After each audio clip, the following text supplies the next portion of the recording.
Good afternoon. My name is Jens Monrad. I'm with FireEye Eyesight Intelligence, working as an analyst. And today I'm going to be covering the Nordics region in a presentation that we call State of the Hack. For those of you who haven't been listening to this presentation before, as I've been having the pleasure of giving them for a few years ago, I will be talking a bit about the threat landscape in the Nordics and also how each country in the Nordics might be facing a different type of risk based on their main industries, but also based on potential maturity within the various industries. I think it's also interesting to do some trends and detection analysis in the region. So I've made a few slides where I've tried to visualize some of the changes that we have actually seen in the region, particularly concerning malware types that we associate with disruption attacks, ransomware, and other trends that we have seen that may actually change the threat landscape and how cyber criminals are working in regards to obtain their goal. And then I'm also going to talk a bit about cyber threat intelligence and how cyber threat intelligence should be a business enabler, and how it can actually help organizations not only on the tactical front in order to detect and prevent specific attacks, but also on the strategic front where business leaders can make decisions based on factual information and enriched context intelligence, which will enable them to make the right decisions based on something that is actually a threat to the organization, and hopefully also enable them to understand the threat landscape as well. And then I'm going to do a few slides around an upcoming report that we have that we're going to publish later today or tomorrow, called the Vendetta Brothers. And this report is interesting because it do actually affect multiple countries in the Nordic region. But let me start off by talking a bit about the cyber threat landscape in the Nordic region. And I think in many aspects, the Nordic region is not that different than other regions, but there are a few key differences which make the Nordic region a specific target for not only cyber criminals and hacktivists, but also for potential nation-state threat actors. And one of the reasons is that the Nordic region is unique in its natural resources. There is a lot of innovation going on, especially around renewable energy, healthcare, and if we also look at the where we are placed geographically, we are also closer to some nations that are in conflict with other nations. And there's also other specific areas that makes the Nordic region a specific target. The other reason is also that if you look across the Nordic region, there is a transparency in government. So that also means that we do have within each respective country a lot of transparency in regards to policy making, and also in terms of how politicians are communicating. This also makes the region a target for cyber criminals, but also hacktivists and nation states who want to disrupt or maybe capitalize on some of the resources that are available in the Nordic countries. And if we look at some of the cyber risks to the Nordic countries, I've highlighted 4 specific industries. The first one being healthcare and pharmaceutical. The Nordic region and Denmark in particular is known for its innovations in healthcare and pharmaceutical. And we have seen multiple APT groups target this sector globally, most likely to obtain intellectual property or to provide their own companies with a economic advantage.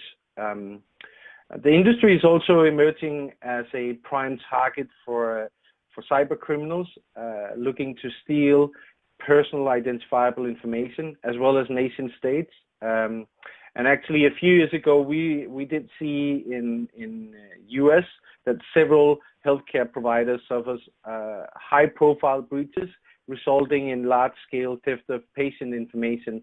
And the digitalization of healthcare data and other protected data puts organizations utilizing this data in research and in trials at risk because they might be easier to compromise than it might be to try and compromise a centralized government storage. The other industry I want to highlight is government, and that is for many reasons, but especially considering in Denmark and Sweden, those countries are amongst the highest ranking countries in terms of internet connectivity and integration and digitalization of citizen data. And not only have that raised some concerns in regards to how well that data is protected, but it will also, as we move along the journey of digitalization, potentially put those countries at a higher risk, because obviously if countries are storing information on citizens, including social security numbers, healthcare data, and in some instances, all of that data combined, that will also mean from a threat actor perspective that they don't need to look around in many different industries. Instead, they can focus their target directly on one specific entity. So the storing and as well the centralization of digitalized citizen information do demand a high degree of awareness and also security controls, as loss of that data can potentially put individuals at risk of identity theft, financial crime, and also linking to healthcare. Nation states might actually also target these repositories because they can see that they can benefit their own nation or private enterprises in their nation. The third industry is aerospace and defense, and historically we have seen APT groups target and steal intellectual property and other sensitive data from aerospace and defense organizations in multiple countries.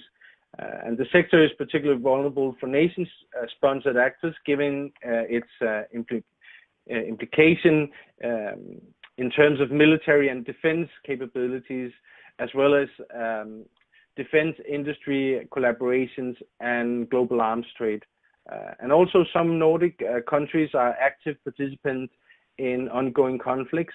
And that means that the country itself might also become a target for political reasons, which could be result in a disruption attack carried out by potential hacktivists or potential foreign nations. And the last industry is the energy industry, and especially this sector is particularly relevant in the Nordic region, given Norway's resources and role as a top supplier to the European Union. Norway have sought to increase the amount of gas that it supplies to EU and Baltic states amid concerns about their dependence on Russian energy following the crisis in Ukraine, and also resulting in tensions between Russia and Europe. And recently we did see a threat actor that we believe to be a Chinese APT group compromise a company to steal intellectual property from the company's research and development programs, And such data could not only provide China as competing domestic companies with a market advantage, but it could also assist China in achieving greater energy security. And energy security has taken on an increased importance, not only for the Chinese government, but for many governments across the globe, given the economy's reliance on growing demand for energy resources, but also the government's concern over pollution and environmental efforts of fossil fuels.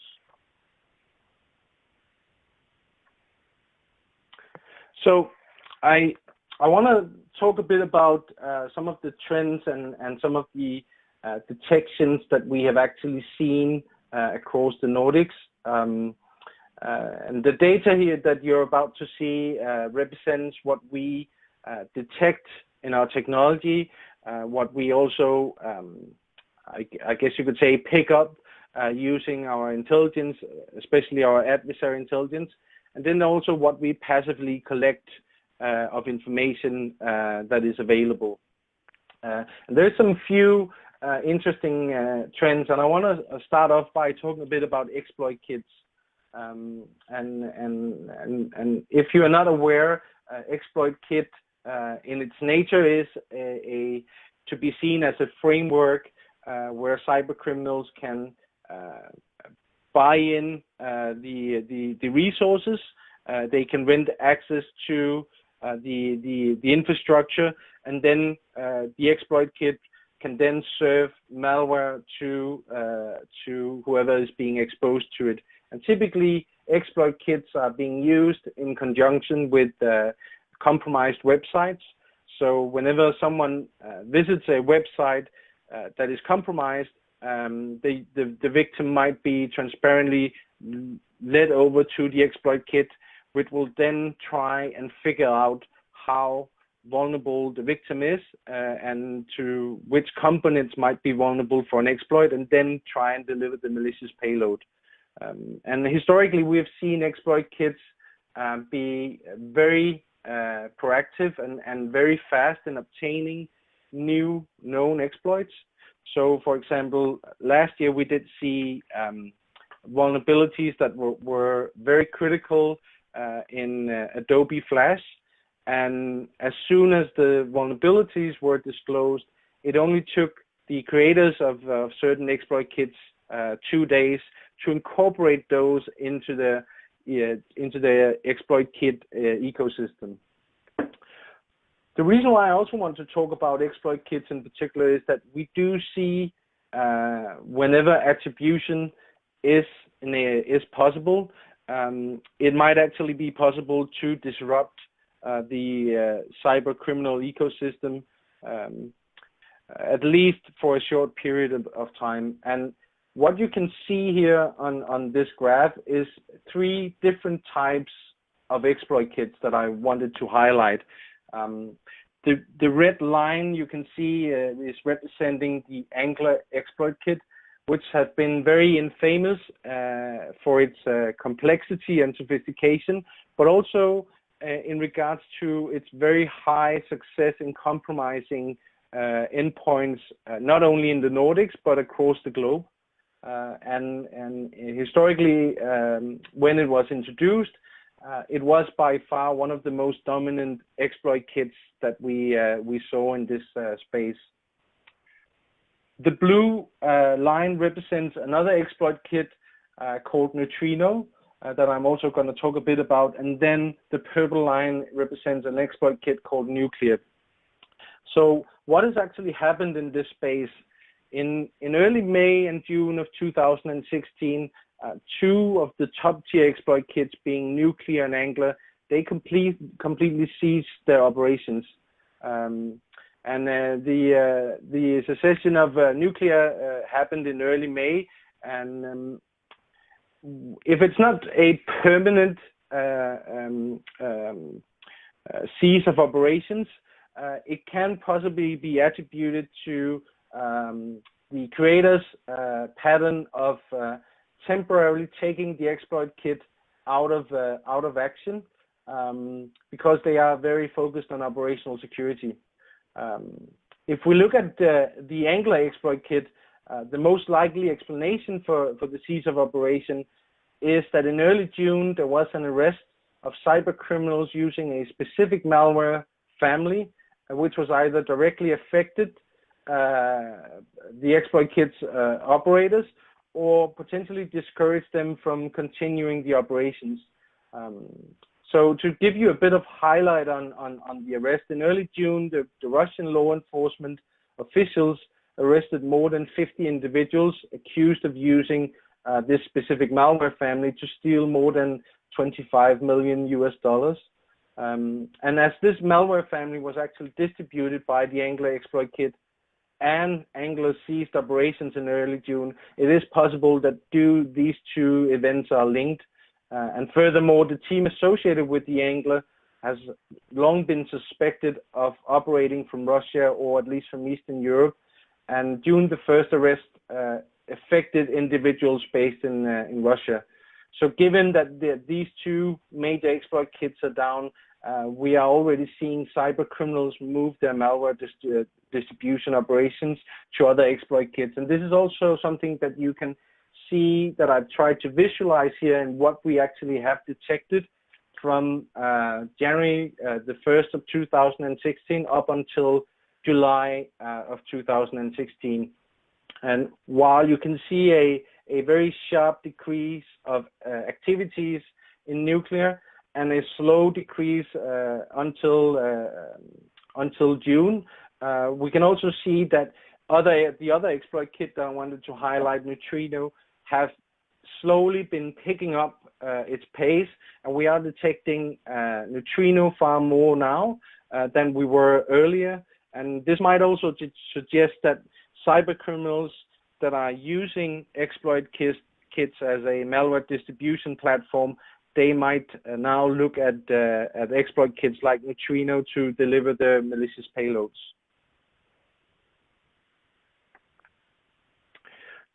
The other thing that we see in the Nordics, and the Nordics is not very unique in this area, is that ransomware continues to increase.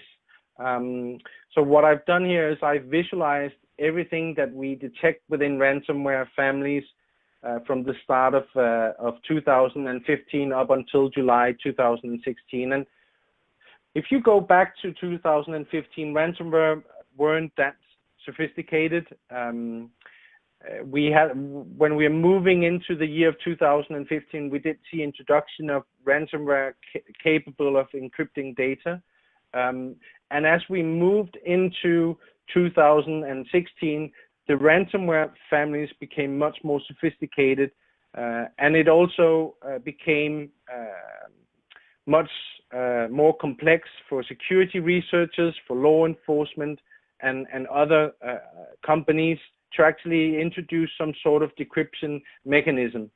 So one of the things that I also want to highlight is that the ransomware ecosystem is by far, I believe, one of the most aggressive ecosystems that we have seen when it comes to malware development.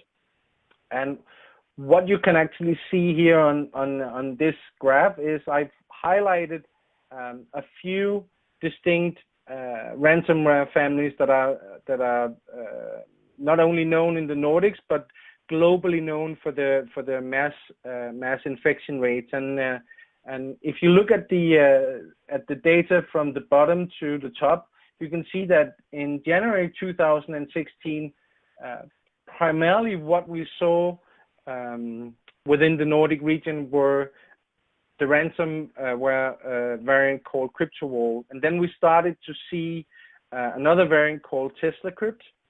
And as we move up the month, you can actually see other ransomware families replacing or become much more dominant. And I think in particular, this also means that either organized cybercriminal groups, they move to new ransomware variants, or groups that are exclusively using a specific ransomware variant, they temporarily become successful in obtaining the most infections. You can see that especially with the purple bar. that is only representing ransomware, the ransomware variant Petya in the last 2 months of the data that I'm showing. And if we even go even further into August and into September and so on, we do actually see that the Cerber ransomware family is becoming much more dominant than we did see in the start of the year. So this also proves that ransomware, the development in ransomware is something that cyber criminals are putting a lot of effort into. And one of the reasons is that it is a very lucrative ecosystem, and it's less risky for cyber criminals to use ransomware to monetize their victims. One of the reasons is that historically we have seen cyber criminals use information stealing malware. If you think of malware families like SUSE and Citadel and so on, and while we do actually still see those, it is actually not that easy from a cyber criminal perspective to monetize that information. And this is because by nature, an information stealing malware is designed to steal everything from its victim, but then it's still up to the cyber criminal to actually figure out how to monetize all the data that they have now stolen. So in lack of a better term, the return on investment for cyber criminals is much better and much more attractive. And since we are still also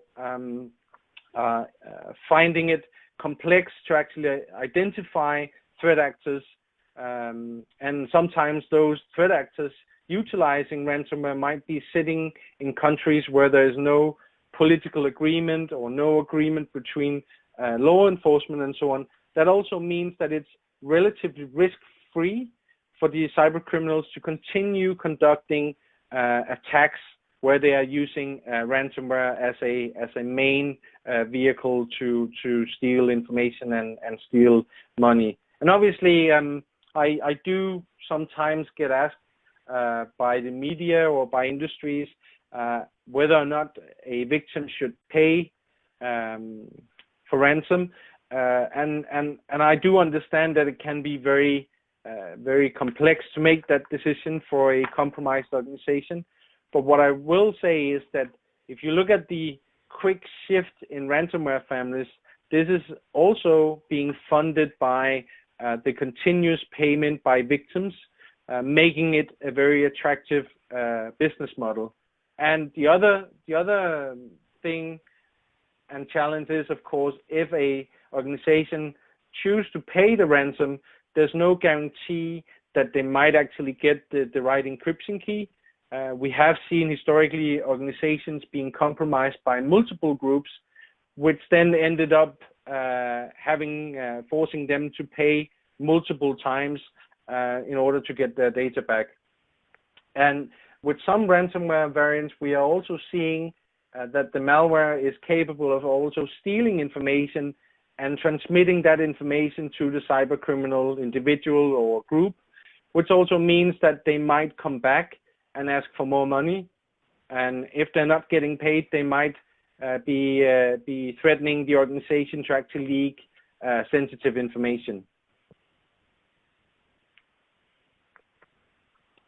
So I also want to talk a bit about other types of threats that we have actually seen, and also, as you can see, there is some movement in some of the categories that I've highlighted here. I want to highlight one very infamous information stealing malware that have been very dominant in mid 2015, but now we are actually not seeing it anymore, and it's not only FireEye, but there's multiple security researchers that are also questioning why we're not seeing this variant anymore, and that is the information stealing malware we call Dridex.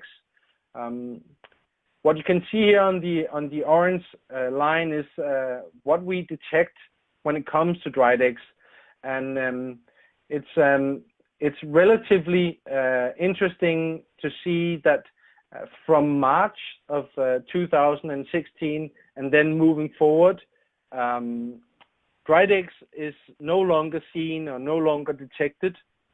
And it's not because we have seen movement that suggests that the Dridex malware has become more sophisticated, which makes it better to evade the various of preventive controls organization might have.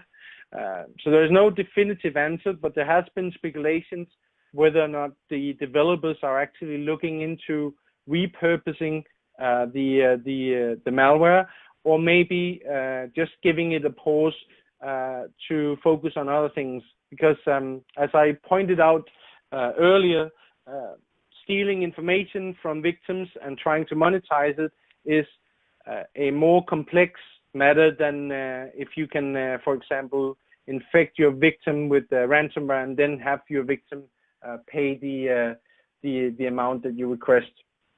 The other thing that we have seen across the Nordic region is that the use of macros is something that we do continuously see increase, and macro usage when it comes to malware infections is still something that organizations are finding challenging to actually defend against.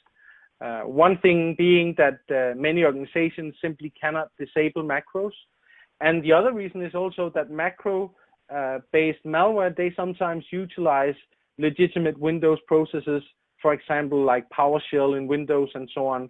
And this makes it much harder to actually detect. So some of the more recent examples we've seen here is the utilization of macro to deliver a specific information stealing malware type, where they're utilizing PowerShell, and with PowerShell they're making a base 64 encoded connection or a message to decode a connection to an IP address, and then they're downloading that specific payload on port 443 or utilizing HTTPS. So we do see that the cyber criminals and also malware creators are actively looking into how to evade the latest and greatest within preventive technology. So this also makes it very challenging for organizations. The other thing that we have seen across the Nordic is a rise in what we call mobile malware. And in Denmark in particular, we have seen a lot of examples of what we call overlay malware targeting the Android ecosystem, where we do see either selected individuals or maybe just individuals obtained by public information will receive a text message suggesting that they have either a package waiting for them, or they need to do something in order to cancel a payment or cancel a subscription. And when they engage with the link, then they will become compromised with a piece of information stealing malware that will steal information from their smartphone, but also suggest them, the victims, to actually take pictures of sensitive information like social security number and other sensitive information. And when they decide to take that picture, then that information will also be transmitted to the cybercriminal group or the operators. And this is something that we don't expect to see a decrease of. And there's also, at least in Denmark, a suggestion that a lot of the people that are receiving the text message, they do actually engage with the link in that text message. We did publish some blogs on our website covering Denmark, but also other countries in Europe, where we were actually able to see how many people were engaging with the link. And so some of those links, it were thousands of people. So that also suggests that, at least from a percentage-wise overview, I would assume that some have also been compromised and potentially sent information to cybercriminal individuals or groups. Another thing that was also interesting to highlight is that we do see for the start of 2016 up until July a very steady but a bit increasing detection when it comes to backdoors. And this is a concern, I would say, because if you look at the nature of a backdoor compared to information stealing malware and ransomware, a backdoor will provide the operator access to the compromised endpoint. And by having that access to the compromised endpoint, the operator of that piece of malware might be able to steal valid credentials that they can then use to move laterally inside the infrastructure, potentially stealing more sensitive information, or potentially also to conduct disruption attacks. We have seen in the past disruption attacks where a threat actor were compromising an infrastructure, gaining access to the virtualized infrastructure, and then they send out emails to the organization saying that unless the company will pay some money, they will delete the entire virtualized environment. So these type of backdoors can provide multiple functionality to the specific threat actor, but they can also be a driver for more sophisticated malware, as we can now assume that the threat actor might actually have access to the compromised endpoint. And the scenario gets even worse if the compromised user is also an administrative user inside that environment. That could be a local administrator, or even worse, a global administrator, which we do unfortunately also see across the Nordics still be a challenge when it comes to making sure that you address the right privileges to users inside organizations. I also wanted to highlight information stealers, and as you can see, it's relatively steady as far as detection-wise going, and there's no really high or lows. Information stealing malware still serves a purpose, and it is still something that we are seeing. But if you look at, for example, ransomware, that is definitely something that we do see increase much more than we are seeing other malware families behave when we look in certain periods of time. So the last highlight I want to give you in regards to malware families is that I've highlighted here 10 malware families that are posing perhaps a greater risk to organizations. And there's a few reasons why I'm saying that they pose a greater risk. One of the reasons is that these malware families have been used by APT groups. Some of them are still being used by APT groups. Some might be used exclusively by one or two APT groups, and others might be public available. But most of these malware families are typically seen in targeted attacks and not typically something that you would see be distributed opportunistically or distributed via spam, email, and so on. Typically, these are delivered in much more targeted attacks. And I just want to highlight these families. The namings are public information, but also that I want to illustrate that we do actually see still a fair amount of advanced threats in the Nordic region.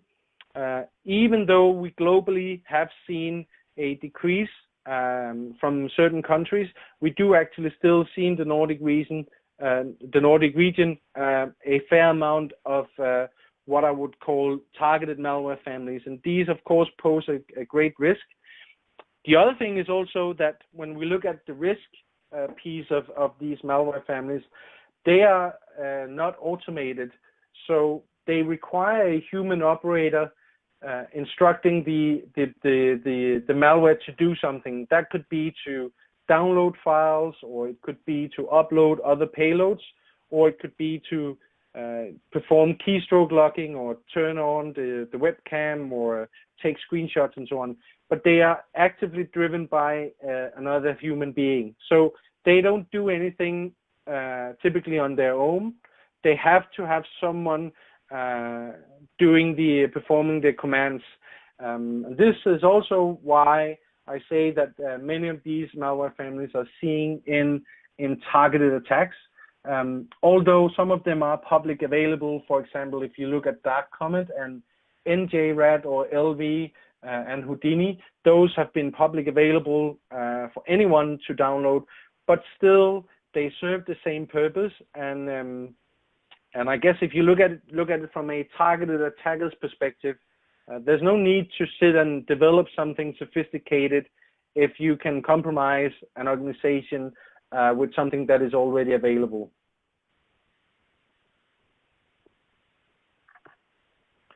So I want to talk a bit about cyber threat intelligence, and not only how we look at cyber threat intelligence, but also how organizations can benefit of looking at cyber threat intelligence in a more broader perspective than just looking at threat intelligence as some sort of feed that they can put into systems containing IP addresses, file hashes, or domain names. Because I do believe that there is a much larger opportunity for organizations to embrace threat intelligence, not only for their IT security operations, but also to other business units in the organization. And it might also enable the individuals in the organizations to help explain to leadership and other resources why some threats matter more than others, and how organizations should actually protect themselves. So if we first look at how you can use cyber threat intelligence to actually shrink the problem, what I mean here is that when I talk to many organizations today, many of the organizations are being challenged with the same issue, and that is being that the number of alerts that they see per day or per week or per month doesn't correlate with the number of resources that are available to actually do something with the alerts. So in many instances, organizations, they are sitting trying to make their own prioritization of alerts, typically not getting to the bottom of the alerts, which also means that there can be a risk of a more severe threat or potentially a targeted attack becoming unnoticed because it is not very noisy and it don't produce a lot of a large volume of alerts. So that means that from a security operations perspective, they might not get to focus on that individual alert because there is so many other alerts that they're trying to focus on. So one way to leverage cyber threat intelligence to shrink the problem is to actually provide tactical information based on what is currently seen in the threat landscape, and then enrich the systems that organizations already have. So organizations can then focus on the threats that don't necessarily fall into a automatically categorization or event correlation. And I think this is for the future very, very important, that whatever we can automate and whatever we can enrich with context will help organizations, and especially on the tactical level, help the security operations greatly. And this is one of the major challenges that I do see when I talk to organizations, that they don't get to the point where they can actually do the hunting themselves because they simply don't have time to it, because they have to deal with all the other alerts that they're facing. So if you look at it, and from I guess also from a FireEye side perspective, in terms of what we try to deliver in terms of threat intelligence and how organizations can actually benefit from it, we divide our threat intelligence into 3 different levels. The first one, as I talked about in the previous slide, being tactical intel, which can instantly help the network operations center, the security operations center, and also the IT and infrastructure operations. What we focus on delivering here is tactical information that can be loaded into other systems, other technologies, typically containing IP addresses, domain names, file hashes, and so on with context. And the value here is that the operators and the consumers of tactical intelligence can actually use that to validate and also prioritize indicators, because not all indicators are created equally. And the same goes for threats and malware. While it is critical when a system becomes infected with a piece of malicious payload, we still have to be able to identify whether or not that endpoint or that user might actually have access to our most critical assets.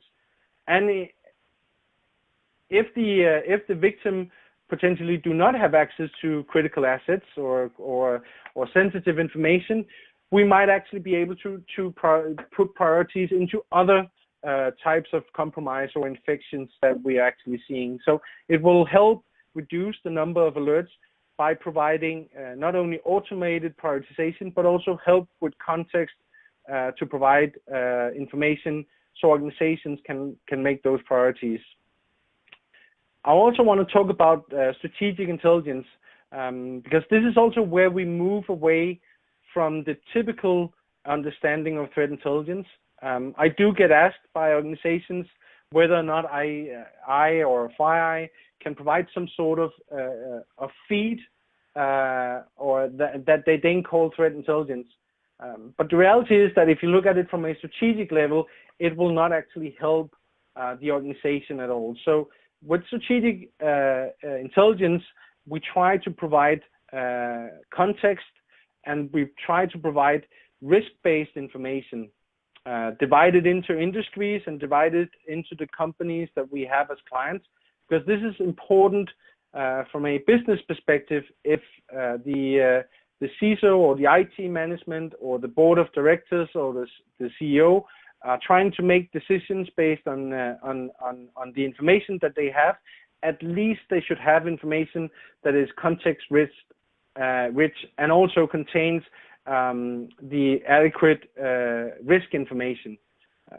A good example here can be if organizations are looking into doing mergers and acquisitions. From a strategic intelligence level, it's very important for organizations to understand what are the risks associated with the company they're trying to acquire, where are the company based, what are the historical events, and what are then the risks for the parent company that they might face trying to compromise the company based on that mergers and acquisitions decision. And then in between, we have the operational intelligence, which will enable local incident responders inside organizations to actually go and hunt in the infrastructure and look for specific artifacts, look for indicators of compromise. And this is also very important because obviously this is something that I highly encourage organizations to do themselves, is to actually go in and hunt inside the network and look for potential threat actors. We know historically that it take a long time on average for organizations to actually detect a targeted attack. So maybe we can also presume that some organizations might actually be compromised, and they have been compromised for such a long period that the threat actor no longer need to actually utilize malware because they now have obtained valid company credentials. So this is also very important. So briefly, how we are looking at acquiring our intelligence, the information and the data we get today, we get that by conducting incident response engagements across the world. We get the data from our millions of sensors, and then we also get the intelligence from our eyesight intelligence department. And this is what we call adversary information or adversary intelligence, which is where we are seeing active development in new malware payloads, but also where we are seeing planning and orchestration of new attacks. What we then do with all the information that we have is that we do expert analysis We try and link the information together, and then we take all that information and divide that into tactical, operational, and strategic intelligence, and then apply that into our technology, helping our clients to anticipate, detect and prevent, but also respond to future cyber attacks. And if you look at it from a visibility standpoint, where the individual units within FireEye fits in, eyesight, intel, provides information that are typically happening before an attack is being carried out. And with our MVX technology in our various products, we are able to detect and provide context to attacks that are already happening or are ongoing.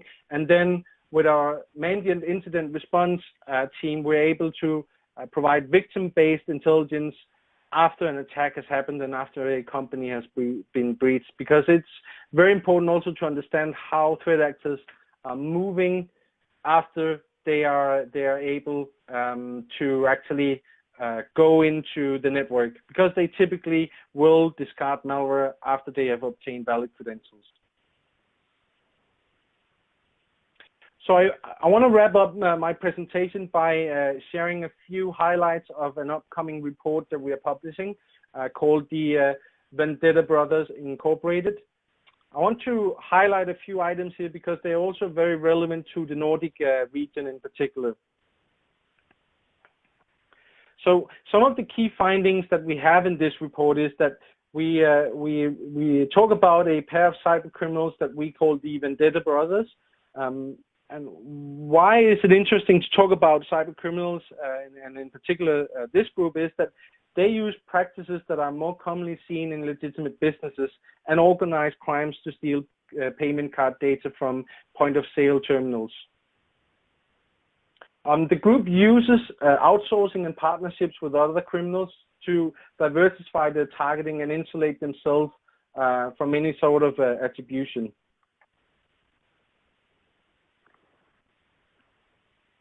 And I think it's also something that we may see criminal groups use more in terms of advanced techniques to actually scale their operations, and also